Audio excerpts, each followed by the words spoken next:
Warning: the following video contains scenes that some viewers may find disturbing.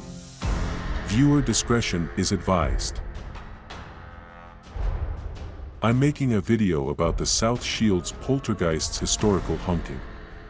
Even though this story is relatively new, it is yet incredibly terrifying. By the way, the title of the big movie is Poltergeist, which is known as the noisy ghost. Some of the most fascinating cases around are those involving poltergeists. This is the scariest of them all.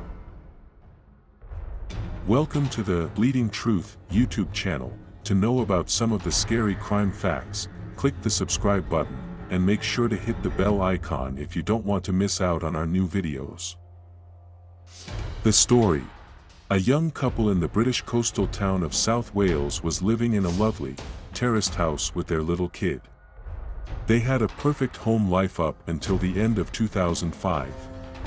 The family started experiencing unexplainable paranormal events in December 2005. It begins that way every time. The event began small, as they often do. But they got worse till they were just frightening. The names of the parents or their children were not to be found. I won't attempt to invade their privacy as a result. They clearly wanted to remain anonymous, and I can understand that. Their reputation, career, and other things might be harmed. I am aware of that. I won't penetrate their privacy. They are simply referred to as him and her, or husband and wife. It was small at first. Doors started to open and close by themselves. Both of them thought that it was because of the wind and other factors. Which is typical, I understand that. The noise started to come from the walls. The home settling was blamed for this. You make an effort to justify what is happening in your head.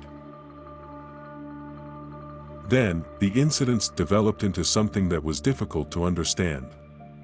They discovered kitchen chairs arranged on a table in the bedroom as furniture started to move around on its own. Even large, heavy drawers were transferred from one bedroom to another. The movement of the furniture was occasionally heard or seen. Yes, it all makes sense when you see or hear it and no one else is home except you. Then there were louder and louder knocking sounds and thudding noises. Certainly, something wanted to grab their interest. Temperature decreases in particular rooms and beds were highly noticeable. And after that, everything is very harmless. The situation then turned scary. The child's toys attract the poltergeist's attention. One night, as the couple was getting ready for bed, the mother felt something hit her hard in the head one night while she was sleeping. When she got up to investigate, she noticed Robert's toy dog lying next to her. She reasoned that something must have thrown the toy right at her because she knew that neither her son nor her husband would have done that. The couple attempted to defend themselves as best they could by pulling their covers over their faces. An unidentified evil force was attempting to pull the covers away from them. The couple started screaming in pure fright as they were just getting attacked by flying toys. The husband had 13 red scratches discovered on his back by his wife. The following day, those scratches were gone. The odd entity then started scaring the family even more by using toys.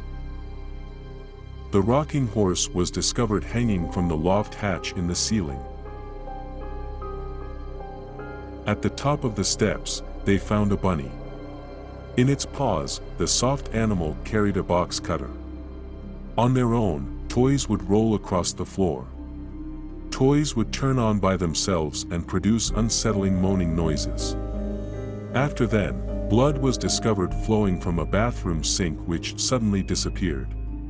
Threatening messages were also transmitted by the poltergeist on the son's doodle board and the couple's cell phones.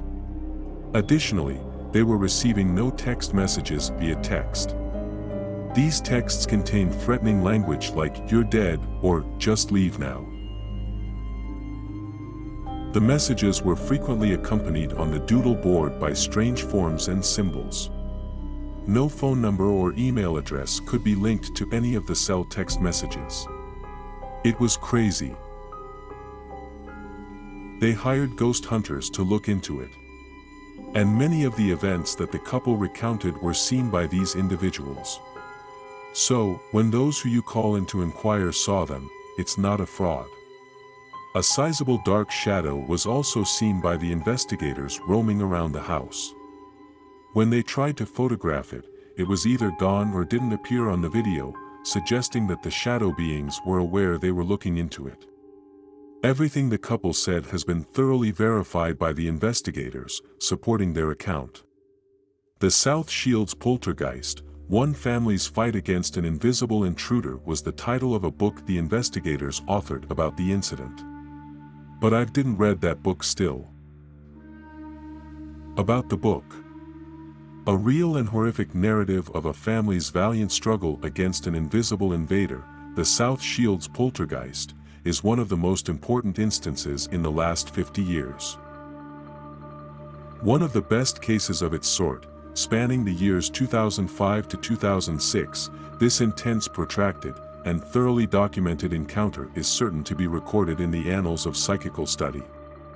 The poltergeist sent threatening text messages, coins appeared in the air before falling to the floor, things started moving on their own, carving knives were thrown around, apparitions were spotted, and one unhappy resident was physically attacked several times. The initial case review, which was initially released in the Journal of the Society for Psychical Research in 2010, is now included in this revised and updated edition, which was published 15 years ago. Alan Murdy wrote the introduction, and a new chapter was included that was previously missing from earlier editions.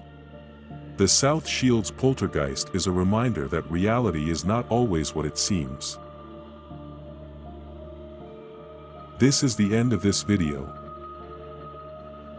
Thanks for being to the end of the video. Don't forget to like, share, subscribe, and tell us what you think about this video below in the comment section.